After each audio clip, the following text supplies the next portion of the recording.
Hello friends, welcome to my channel. ఈరోజైతే నా స్టైల్లో ఎగ్ రైస్ అయితే చేస్తున్నాను. రేపటితో ఆషాఢ మాసం అయితే కంప్లీట్ అవుతుంది. అలాగే శ్రావణ మాసం అయితే స్టార్ట్ అవుతుంది. శ్రావణ మాసం మొత్తం నాన్ వెజ్ అయితే ఒక నెల రోజులైతే మేమైతే తినమండి. అందుకని ఫినిషింగ్ టచ్తో ఎగ్ రైస్ అయితే ఈరోజు చేస్తున్నాను. నా స్టైల్లో ఇలా అయితే చేస్తున్నాను. చూడండి, ముందుగా ఆయిల్ వేసుకొని అందులో ఉల్లిపాయలు, పచ్చిమిర్చి, కరివేపాకు వేసి బాగా వేయించుకోవాలి.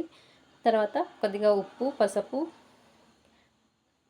కారం పొడి, ధనియా పొడి, కొద్దిగా గరం మసాలా వేసుకొని బాగా వేయించుకోవాలి.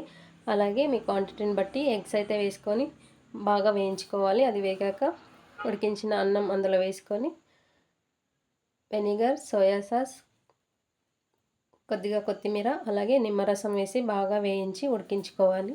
అంతే. ఇదైతే నా స్టైల్లో అయితే ఇలా చేశాను, చూసేసేయండి.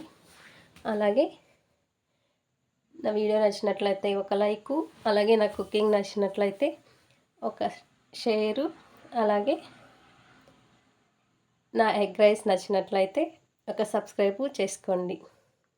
Bye guys.